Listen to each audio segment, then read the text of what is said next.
સુરતમાં બેગમાંથી એક યુવતીનો મૃતદેહ મળી આવ્યો। આ મૃતદેહ મળતા નજીકના વ્યક્તિએ જ હત્યા કરી હોવાનું પોલીસનું અનુમાન છે। સુરત જિલ્લા પોલીસ વડા રાજેશ ગઢિયા પર સ્થળ ઉપર પહોંચ્યા હતા। એલસીબી, એસઓજી, કોસંબા પોલીસ સહિત 25 જેટલા અધિકારીઓ તપાસમાં જોડાયા છે। આ ગુનાનો ભેદ ઉકેલવા સુરત જિલ્લા પોલીસ કામે લાગી છે। પોલીસે મૃતકની ઓળખ માટેની તપાસ હાથ ધરી છે।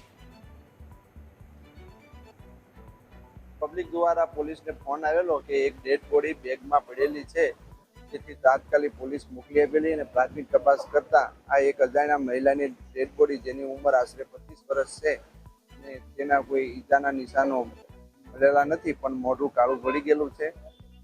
હાલ આ બાબતની પ્રાથમિક તપાસ ચાલુ છે અને ડેડ બોડીની આગળની કાર્યવાહી માટે હોસ્પિટલ મોકલવામાં આવશે। આજરોજ સવારે કોસંબા તરસાળી ઓવરબ્રિજ જે છે એ ઓવરબ્રિજની બાજુમાં સર્વિસ રોડની બાજુમાં એક ખાડો છે, ત્યાંથી એક પર્પલ કલરની ટ્રોલી બેગ મળેલી અને એમાં એમની સામે મારુતિ સુઝુકીનો જે શોરૂમ છે એના મેનેજરે તાત્કાલિક પોલીસ સ્ટેશને જાણ કરેલી કે એની અંદર કોઈનું ડેડ બોડી છે।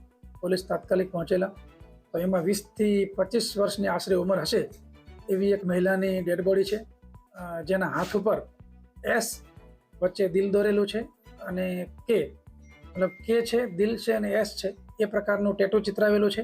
એના આધારે અમે હાલ જે ડેડ બોડી જે છે એને ઓળખ કરવાના પ્રયત્નો કરી રહ્યા છીએ। અમારી અલગ અલગ ટીમો આ બાબતમાં સક્રિય કરેલ છે। હાલમાં ડીવાયએસપી, અમારી એસઓજી ટીમ, એલસીબી ટીમ અને પેરોલ ફરલો ટીમ, તમામ ટીમો અત્યારે હાજર છે। તમામને અલગ અલગ ટાસ્ક આપી અને કાર્યવાહી કરવાની ચાલુ કરી છે, પરંતુ અત્યારે અમારી પ્રાયોરિટી જે છે એ છે કે જે ડેડ બોડી છે એની ઓળખ થાય અને ડેડ બોડી ઓળખ થયા બાદ આરોપી પકડવાના પૂરતા પ્રયત્નો કરવામાં આવશે।